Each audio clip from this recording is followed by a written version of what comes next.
And by the way, when Sisko and Chief were enjoying their rations in their little closet or whatever, that's when Sisko says, a French onion soup would have been really nice. Oh, that's where it comes in. Yeah. And I agreed with him. Yeah, no, I thought that was really well done. This Vedic who wants to become Kai, what Vedic Win? Vedic Win, is that her name? Yeah. No.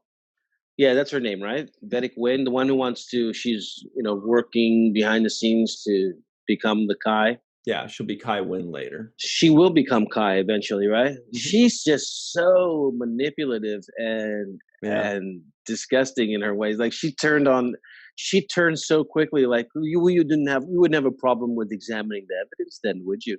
And I'm like, a second ago, you were over here planning your victory party.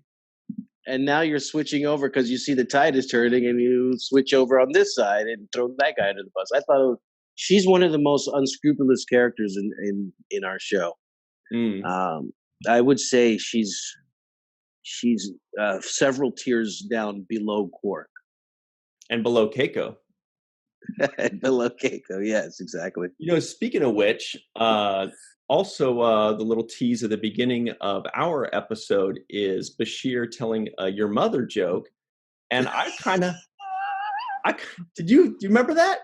I kind of had to rewind and watch again because Bashir, what was the joke now? Bashir said something to Quark. They're having their little banter in their little closet or Jeffrey's tube or whatever. And fending off the voles for the Star Trek fans. Those are little Cardassian rodents.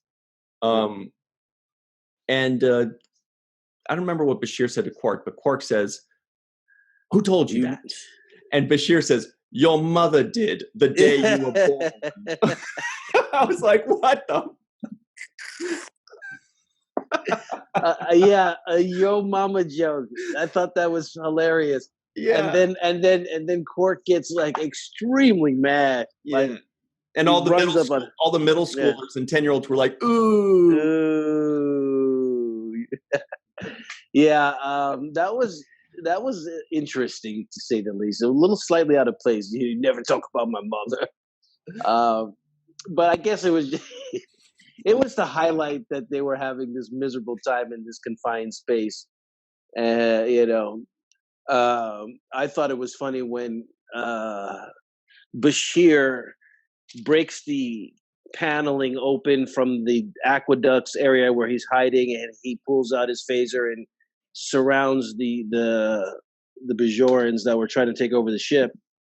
He messages over to Commander Sisko, and he really casually sits there almost with his legs crossed, drinking martini, like, "Dude, we've got him. We've got him all. It's all taken care of. Don't worry." I'm like, you're sitting in an air vent,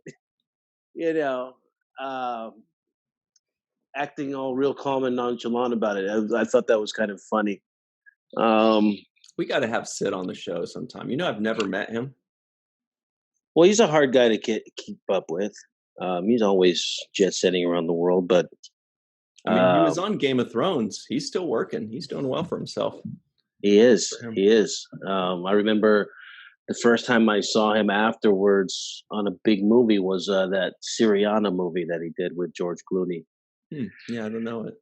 Oh, he plays the main villain in Syriana, which was this, movie with George Clooney. And I went to go see him, and here he is. Like, no way. That's so cool.